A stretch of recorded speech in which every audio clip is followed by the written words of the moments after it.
Hey everybody, Chris Peters here with another edition of 2023 NHL Draft Scouting Reports, and we're going to the goaltenders today, and we're going to start with the guy who I think could be the first goalie off the board, Michael Hrabal of the Omaha Lancers. Now, Hrabal came in at number 35 on our top 100 at FloHockey. He is the first goaltender on that list and very well could sneak into the first round. If there's going to be a goalie that gets drafted early, I think it's going to be Hrabal, and there's a lot of reasons for that, not the least of which is a tremendously high ceiling thanks to his size and athleticism. So let's start with the size factor. At the recent NHL Scouting Combine, Hrabal measured in at nearly 6'7" and 215 pounds.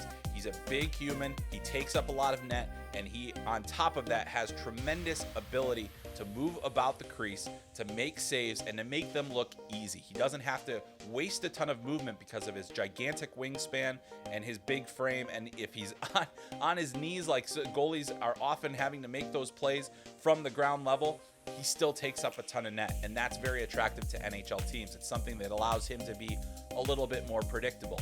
Now, when you look at Hrabal's numbers this year, they're not going to jump out to you. A .908 save percentage in the USHL, played 31 games for the Omaha Lancers, and that's something that, I don't think is really concerning too much, because when we're drafting these players, we're not drafting the stat package, we're drafting what we think they ultimately can be, and I think that that's, the context of the fact that he was on one of the teams that was in last place in the league is certainly going to help his cause, and not really, the stats shouldn't affect things as much. The other thing that helps is that we saw Hrabal in international competitions this year, including the Hlinka Gretzky Cup and the Under-18 World Championship, where he thrived for Czechia.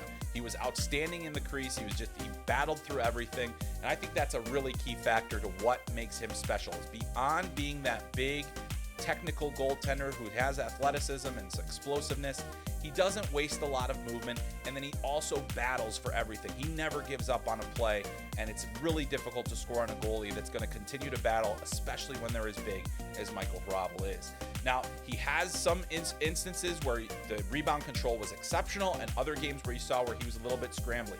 It seemed like the games where he saw more shots, he was more settled in, and played better and better as the game wore on, which is a very attractive quality as well. He's a player that wants to see the puck a lot, and he wants to get into the rhythm of the game, and as he does that, he's very difficult to beat.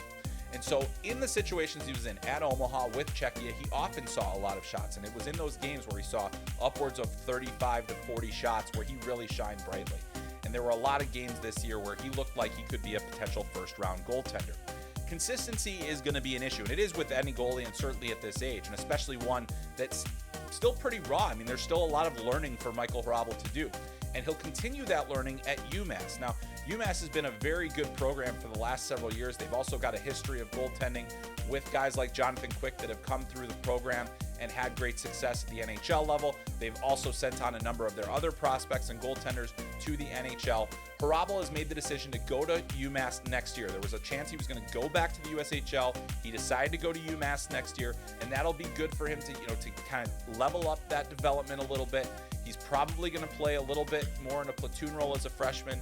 He'll ease into it, but I think teams will be comfortable with that because in that next year after that, he'll have another opportunity to play a much bigger role. On top of that, he's probably in the mix to be Czechia's goalie at the World Junior Championship this year, so he's going to have plenty of high-level opportunities to continue furthering in his development. So with goaltenders, we always know there's a certain amount of risk associated. We don't know exactly everything about goaltenders. Most teams have invested a lot more into goaltending scouting. And so when you look at a player like Hrabal, he has a lot of very projectable traits. The size, the technique, the fact that he keeps everything in front of him so well, and the fact that he does compete and that he battles for his saves and he makes sure that he fights through traffic. And he's also, because of that size, able to see through traffic a little bit better than a lot of other goaltenders. So that's what makes him special. I think he's far and away the best goalie in terms of pro tools in this draft, and I think a lot of teams are going to agree with that. Whether or not that means he's going to be a first-round draft pick is irrelevant, because I think he's going to be a very good prospect. The team that drafts him is probably feeling if the development goes right, they've got their goaltender of the future. So Michael Hrabal is going to be an exceptionally popular player as we watch where he goes, because he very well could be the first goaltender off the board, and he's going to have a lot of attention on him from going forward just because he is such an exceptional talent. And as we said, stands out in a crowd pretty easy when you're almost 6'7". That's going to do it for today's scouting report. We're going to have much more. Make sure you're subscribed to the FloHockey YouTube page, and also check us out on flohockey.tv for for much, much more 2023 NHL Draft content. We'll see you next time.